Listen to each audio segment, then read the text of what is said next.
হে everyone, good afternoon. তো এখন ঘড়ির কাঁটায় বাজে 4:30, আর আমি এখন এলাম এখানে বসতে।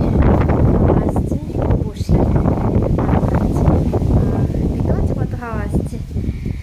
আমি অ্যাকচুয়ালি খেয়ে নিয়েছি 1:30টার সময়, লাঞ্চ হয়ে গেছে। লাঞ্চ হয়ে যাওয়ার পর একটু বসেছিলাম, বিশাল আর আমি গল্প করছিলাম। তারপরে হাফ অ্যান আওয়ার ন্যাপ নিয়ে নিয়েছি, আর যতক্ষণ আমি ন্যাপ নিচ্ছিলাম বিশাল গিয়ে শুয়ে পড়েছে। তো একটু ঘুমোচ্ছে এখন। আর আমার একা একা বসে আর ভালো লাগছে না, তাই ভাবলাম এখানে আসি, একটু গল্প করি, ভালো লাগবে। তো একটু বাইরে যাওয়ারও কথা ছিল, বাট আই ডোন্ট থিঙ্ক যেতে পারবো, কারণ ও ঘুমিয়ে পড়েছে। আমার এখন ডাকতেও ভালো লাগছে না, সেই জন্য কিছু একটু দরকারি জিনিস আনার ছিল। আই ডোন্ট থিঙ্ক যাওয়া হবে, তো সেটাই যাওয়া হলো না। বাকি আমি হাফ অ্যান আওয়ারের ন্যাপ নিয়েছিলাম, উঠে দেখলাম ও শুয়ে পড়েছে, তো আর ডাকিনি।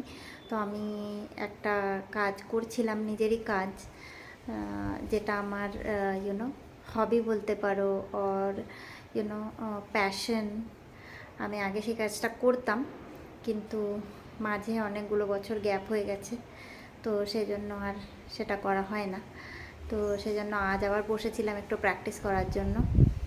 বেশ ভালো লাগছে, আর আমি দেখলাম এতটাও আমার হাত খারাপ হয়নি।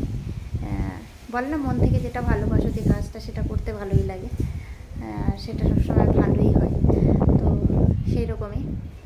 তো কী প্যাশন, কী করছিলাম, সমস্ত কিছু আস্তে আস্তে বলবো, এখনই বলছি না, বলবো। তো যাই হোক, আমি এখানে এসে একটু হচ্ছে, রোদ আছে এখন, কখনো রোদ আসছে কখনো চলে যাচ্ছে, এইরকম চলছে। তো এখানে এসে একটু বসেছি, একটু বসবো, তারপর ঘরে গিয়ে ওকে ডাকবো। জানি না যেতে পারবো কি না, মনে হয় না যেতে পারবো, তবুও একবার বলবো যদি যাওয়া হয়। তো চলো, আমি একটু এখানে বসে হাওয়া খাই, আর তারপর তোমাদের সাথে কথা বলি।